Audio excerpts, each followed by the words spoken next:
Wine. For thousands of years, it has held an irreplaceable historical significance and continues to embody the essence of social culture. Today, wine is enjoyed by the vast majority of the populated world and continues to grow as an industry. In 2013 alone, American retail sales of wine will eclipse $35 billion. The steady increase in wine popularity speaks to the ardent consumer demand for different and more interesting wines from around the world. I think nationwide, the wine industry is growing because there's a lot more to offer. Because there are more wineries, there's more availability, so people are interested in. The wine industry has really grown in New York. There are 335 wineries in New York. Just in the last 5 years, it's grown hugely. Everybody likes wine these days. In recent years, winemakers have experimented with growing regions and grape type to allow for an even wider variety of traditional wines. However, a commonly overlooked demographic of wines includes those that are not made with traditional grape varietals, rather with alternative fruits instead. While grape wines continue to dominate the majority of the market, historians would point out that many of the earliest wines were also fermented from alternative fruits. There are so many wineries that make so many Chardonnays and so many Merlots and so many standard grape varieties that I think we sort of recognize an interest in people that want something different. There's something about the flavors of wine that you can really explore. You know, you can get into it. You can look for the different, areas of flavor there. You can look for the different fruits that present themselves in a grape.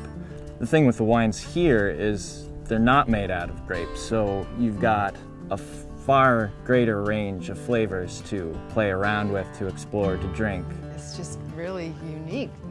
They taste like the fruit that they are. Grape wines don't necessarily taste like a grape. Most of them don't really taste like a grape. But the gooseberry wine tastes like gooseberries. The elderberries, the raspberries, they taste just like the fruit tastes. Modern fruit wines are often indicative of the region in which they are developed, allowing for interesting and inspiring taste profiles that are divergent from the traditional wine families.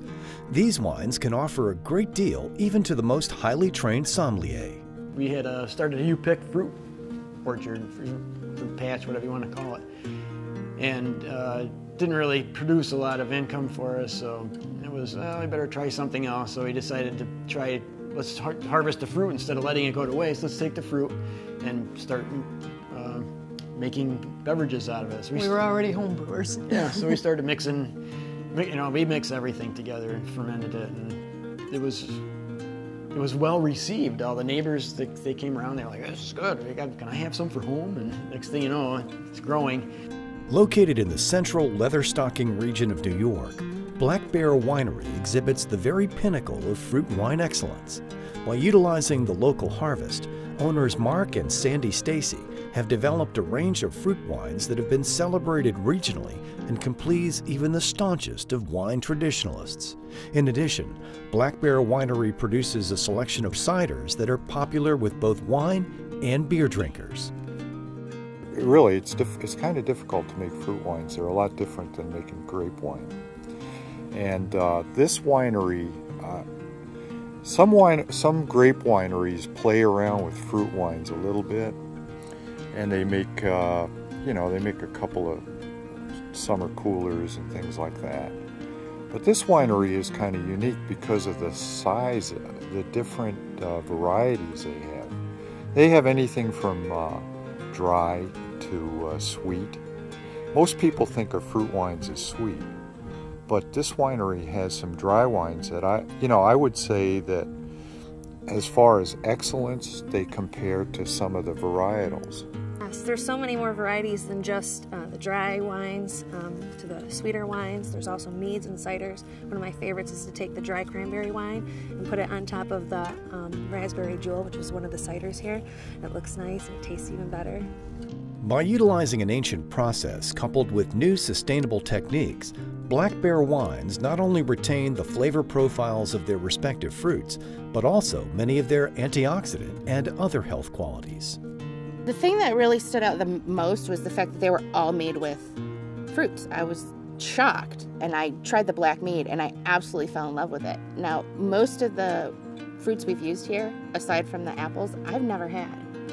Things I never would have tried before, and I have fallen in love with all of them. Well, I look through the beverage magazines, and I often see, oh, Angry Orchard has a cinnamon cider. Oh, they got a dry hop cider. Oh, they got a fruit thing. And it's like, well, we've been doing that for years, so I feel good about that. I'm glad to see that. And it's offering people more choices, and when they see the choices in the stores and in the liquor stores, they'll come out here and they're going to get it here fresh, and it's great. Black Bear Winery will continue to produce exemplary fruit wines and ciders for consumers all over the United States and beyond. For more information and to order, visit blackbearwinery.com.